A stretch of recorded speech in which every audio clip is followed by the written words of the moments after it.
What's going on, guys? Welcome to another episode review for The Rising of the Shield Hero Season 4. This is episode 11, and with me, as always, I have Loosepade. So I could assume that this is the penultimate episode of the season. But yeah. I don't know. I would expect something, I don't know. It just doesn't make any sense anymore. Because they literally just introduced like this brand new villain. Supposedly, if this person is the villain of the season. Okay, so most of the episode is, I mean, we pretty much pick up where the last one left off, where I keep forgetting her name. Sildina. Sildina. Yeah, like she was basically challenging Naofumi and the rest of them. She was essentially like challenging them to, I guess, some kind of a duel. And it ends up being Sedina that ends up being the one to fight her. She wants Sedina to fight her, and there's of course a reason for that, as we find out that of course I don't know if anybody should be surprised by this reveal, but that Sedina is actually her older sister, and we find out that apparently in like a flashback that she was forced to be like the take her place as the I guess what they were calling the Slaughter Miko or whatever, and like do all these terrible things. So now she's like, I guess, resentful of Sedina for like having left Gyuden Lo, and like having, I guess, the responsibility like kind of thrust onto her. So she's, I guess in a way she's sort of like wanting to, I guess, like take out her anger on her sister. So they end up fighting. And I guess that I don't know how it works. Like, I guess like if she drinks enough, she drinks enough sake, or she gets drunk enough, like, I don't know if like she becomes more powerful or something like that. Because like, yeah, she just like downs all these sake bottles, and now she ends up like fighting Sedina. Sedina also goes into like her whale form, and they end up fighting. Yeah, and obviously, supposedly you would think that Sedina has the upper hand just because she's the more experienced of the two, but Sildina uses this, like, I don't know, like this mirror device that supposedly copies her abilities and her memories, which in turn, sort of, gives Sildina like an equal footing against her sister. But then all of a sudden, like, she uses the spirit of like a previous Tanuki spirit, which she utilizes, and then she's able to defeat Sedina with his ability afterwards. Yeah. So she wins. And I wasn't sure at first. Like, I figured it was. I thought it might be like a fight to the death, but I guess not. I mean, she just defeats Sedina, and it seems like that's going to be the end of it, but I guess like maybe she figured after she defeated Sedina that the rebel forces would, I guess, just surrender.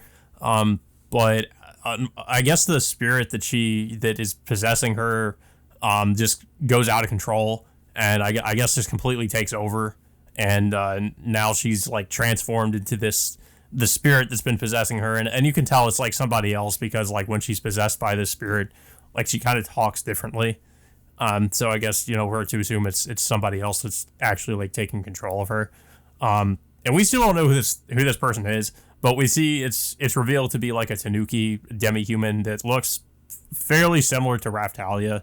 I like I said before the recording, like, I wouldn't be surprised if they revealed that this person is somehow related to Raftalia, just because not even just because she's, actually no, yeah, because she is a demi-human, and just because of like, the way it's kind of like handled, like reveals like this so far, with this Sedina having like a little sister that is also a whale demi-human.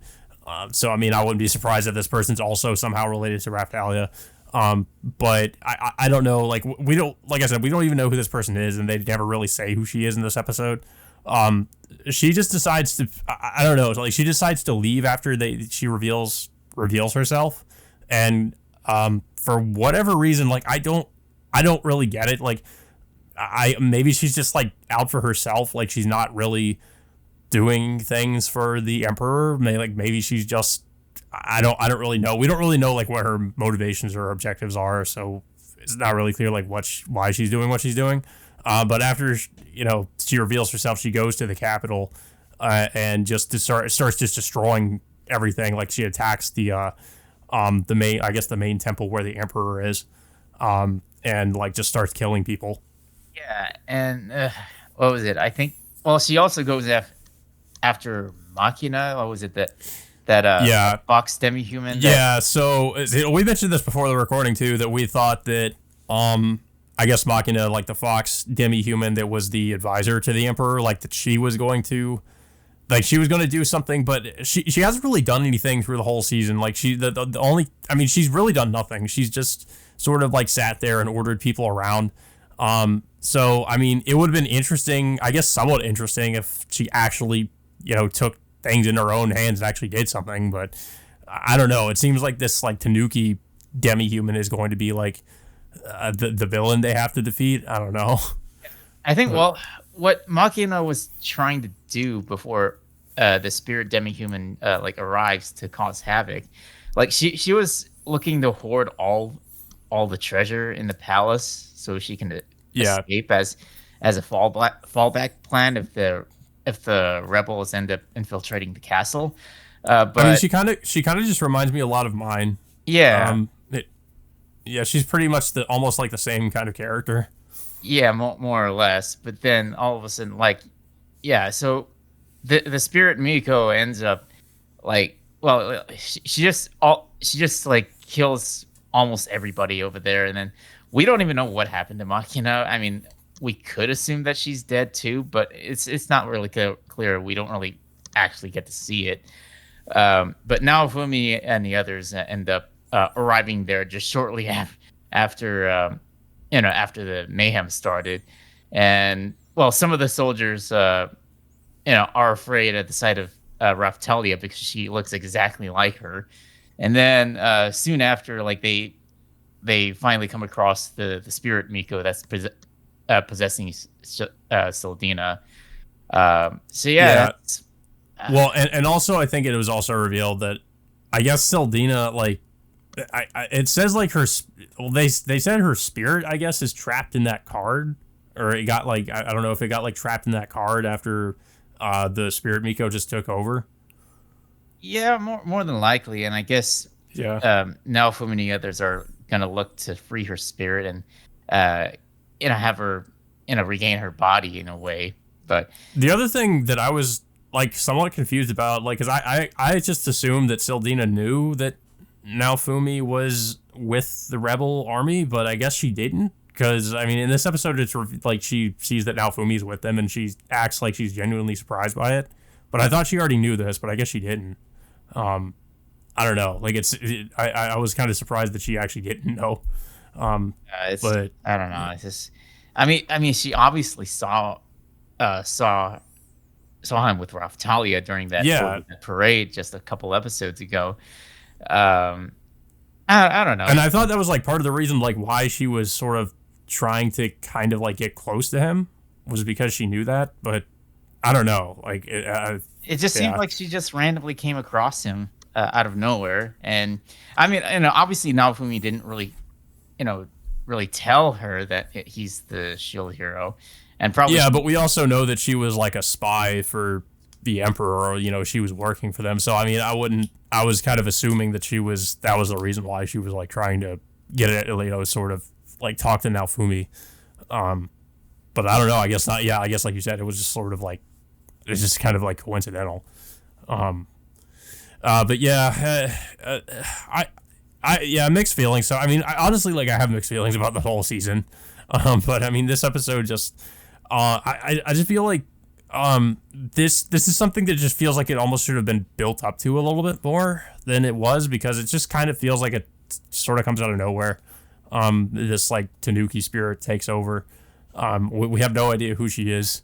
But I mean, I'm sure it will be revealed in the next episode. But it just feels like, that they, like I said, we have no idea who she is, and for some reason she's just like killing everybody. But yeah, I don't know. I don't really have much else to say about the episode, though. I don't know if you have anything else to say about it. Like, I really wish that, I don't know, we could have learned more about this Spirit Miko and why she's going out of her way to attack the capital right now. I mean, probably we'll learn about this next week, but it's I think next week is likely the season finale uh, for for the show. So I don't know. It's so weird to think about too because I I mean like what really happened in season 4? I mean, it just feels uh, like we got through the first arc, which was the well, it was another demi-human settlement where Naofumi had to sort of try to figure or sort of fix the political situation there. And here it's almost kind of the same. It's just that it's a different demi-human settlement and has more to do with like Here's the thing. uh, Like, we were expecting some kind of big battle between Raphtalia's forces and the Emperor's forces, but now it just yeah. seems like, things just got Well, flipped on its head with this mysterious spirit demi-human Miko that just causes havoc out of nowhere, pretty much almost doing the job for them in a way.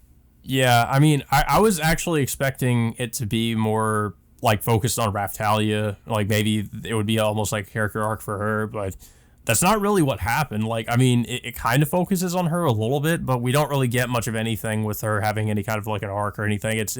I mean, really, it feels like almost in the last part of this arc, it focuses more on Sedina and like her, because I mean, her sister shows up, and then it feels like Raftalia just almost gets sidelined for that. I think like Uh, Raftalia did sort of had a character arc that was way earlier on season one in terms of like well, how she yeah, her origins but and like how she became but considering, well, yeah, I mean, considering this is like her homeland, I just figured it would be, we would maybe get a little bit more with her. But it's not really how it played out. It doesn't seem. Um, it was kind of focused on like all this other stuff. yeah. Uh, but yeah, I don't have. Yeah, I mean, I don't have anything else to say about the episode. I'm just kind of like, honestly, like, I mean, I can't really necessarily say I'm like disappointed with Shield Hero because it's just, honestly, I feel like it's kind of been just completely just going off a cliff since season 1. Season 4 just, I mean, it's not. I wouldn't say it's bad, but it's just, I don't know. Maybe the term is like underwhelming. Like, it just doesn't really feels like it's just not really gone anywhere, and it's not really gone anywhere that interesting. It's the only thing it's done is just like introduce more side characters, and kind of give us more of the political situation in different parts of this world. And it really hasn't. I mean, it's completely forgotten about Naofumi like seasons ago. Like, it's not really even about him that much anymore. It's about like all these other things. So yeah, I don't know. I mean, I guess the obviously I'm expecting the Phoenix is going to be like teased at the very end of the season, because it's not been able to get to anything about the Phoenix. So I'm sure like once this arc wraps up, we'll probably get a tease for the Phoenix, and that's probably how the season will end. Yeah, Um, I just feel like, well, I mean, they've been holding off on this Phoenix Spirit for 2 seasons now, and I would have to assume that they're gonna have to pull the trigger on this by season 5, whenever that's gonna come out. my question is like, I mean, I don't know how long the novels go on for, but I'm just wondering like how much longer is Shield Hero gonna go at this point, because it just, I mean it feels like the overall plot has like, I don't know where it's going, like with the like it seems like obviously the goal is like, we now Fumi needs to stop the waves, and I guess now by extension stop the Phoenix. But then what? Like, I don't know. It just feels like there's no I like. almost forgot about the waves because Yeah, the waves got completely like. I mean, yeah, I don't think they've been brought up at all for a while now. yeah, because So it's because the waves are like in a reoccurring a reoccurring thing in the world, because like each and every time, like the party needs to get ready, and then once the waves happen they have to fend it off for a time before it happens again. That was like literally the recurring thing for for season 1. But then like they completely forget about it by throwing in the spirit toward this thing, and then they throw him into this alternate world, which is Glass's world. And then season 3, like, I don't think it's pretty much almost non-existent at that point. It's funny you brought up Glass because it almost feels like those characters just got dropped out of the story too. Yeah, Like, they have not shown up at all. no. I mean, I thought they were going to be like maybe like reoccurring. Yeah, well, I mean, we learned that they're not necessarily villains, but I mean, I was expecting them to show up like periodically, like every now and again throughout the series, but they just, I don't know, like they just haven't been a thing. Like it's just focused on all these other characters. like they were characters that were like introduced back in season 1.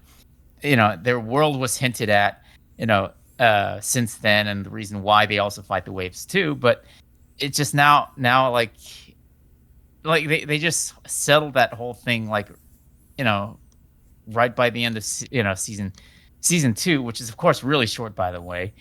And then we don't really get to see them again. I mean, I could assume that we could see them again just based on some light novel covers that I keep seeing. Yeah. Like, future ones. Well, that's what I was thinking based on some of the art I've seen from the light novels, and I thought that they might have shown up like way before now, but maybe not. I don't know.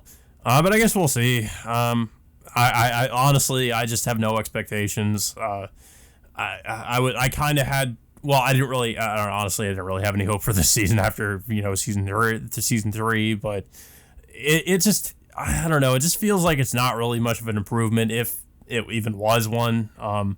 It just feels like it's just sort of stagnated to where, we just don't really, like I said, like it feels like the plot just doesn't know where it's going. We don't really have like, I mean, I guess you could say Mine is the villain, but she hasn't really done it. She's done nothing in this season, so She hasn't even showed up at all. I yeah. mean, like we see her in season 3 just manipulating the other heroes, and then we barely get to see her, once in a while. But then like she just makes no appearance after this. Yeah. But yeah, guys. So that all being said, until next time, we will see you all later.